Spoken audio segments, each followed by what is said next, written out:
Joining me now to chew on this, the great Steve Forbes, Forbes Media chairman and editor-in-chief and author of Inflation.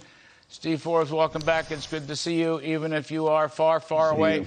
You know, it's so funny. Well, there's nothing funny about it, but Biden doesn't have to do this, and the country doesn't want him to do it. And I'll just read this poll, latest poll, America's direction, okay? 83% dissatisfied, 16% satisfied, 1% no opinion.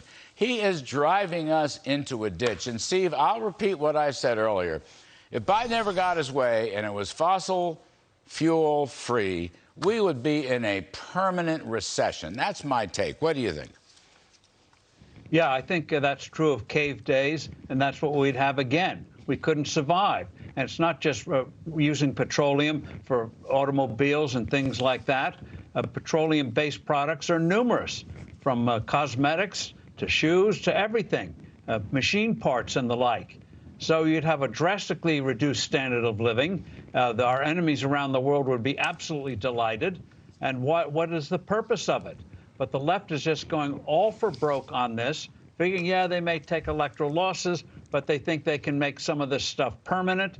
And I think they're wrong. And I think there's going to be a great reversal. That's why we've got our work cut out for us. The cavalry is coming. We've got to make sure they have the right weapons, where to aim the weapons, and know what to do to follow up after they fire those weapons. So Joe Biden, a lot of work ahead on that.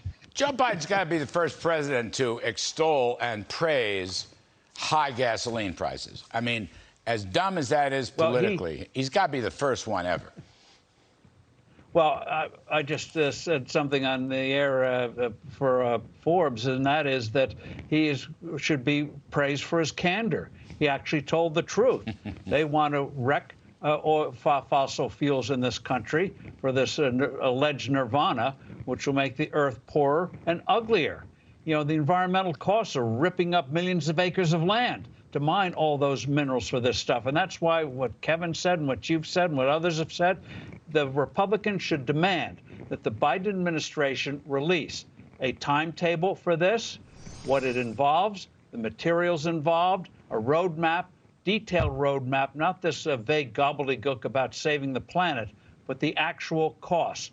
How many minerals? How many wind farms do they need that are going to take up a lot of like 900 tons of non-recyclable plastic for one wind farm, for crying out loud?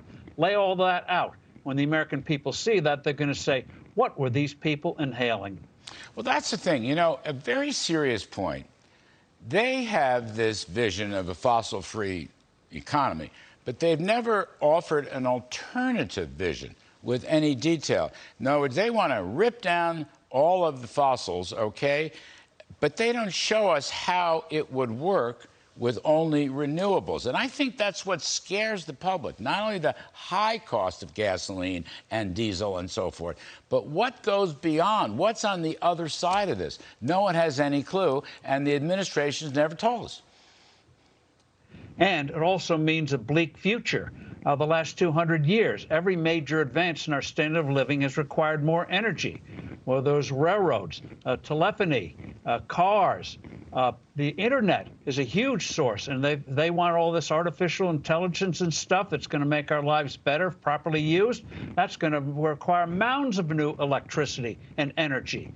And energy costs should be going down, not up. They should be more plentiful, not less plentiful. So why are they confining us to this bleak future?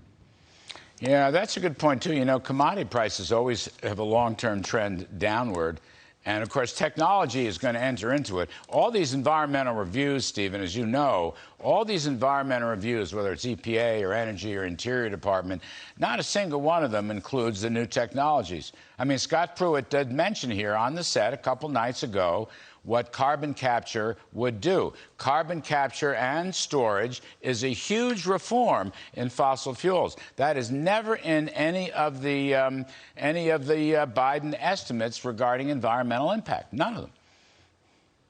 I'm old enough to remember in the early 1970s a thing called Club of Rome, Yes. which put out a report that we were running out of everything. The world was coming to an end. Get used to substandard of living. And the thing is, these people can't see the future. They don't know what lies ahead. Imagine taking somebody, returning them 40 years ago, somebody who left the earth 40 years ago, and try to explain the internet to them. They'd be absolutely, utterly confused.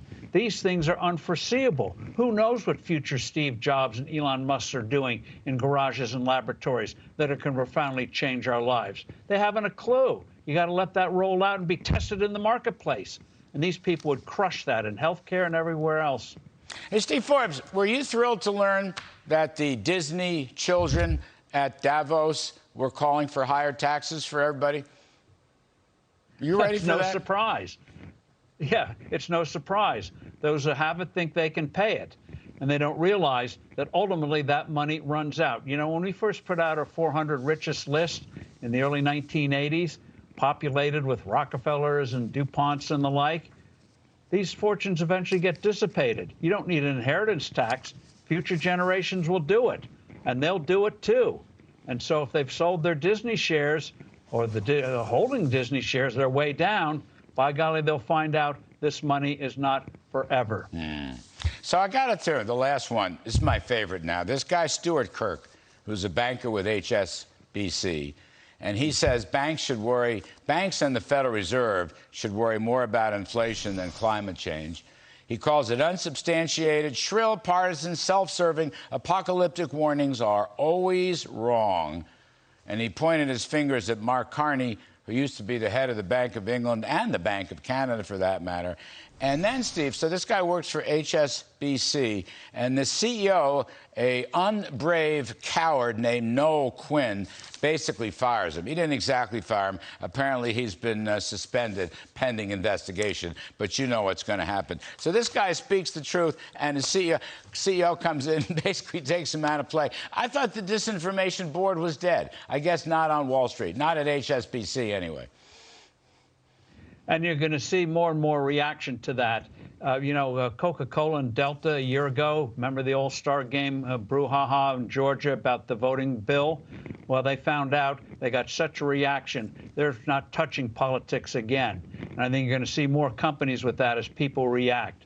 Just as parents are reacting to lousy schools, people are reacting to these crazy regulations and these unproven theories. I think corporations are going to be in for a shock.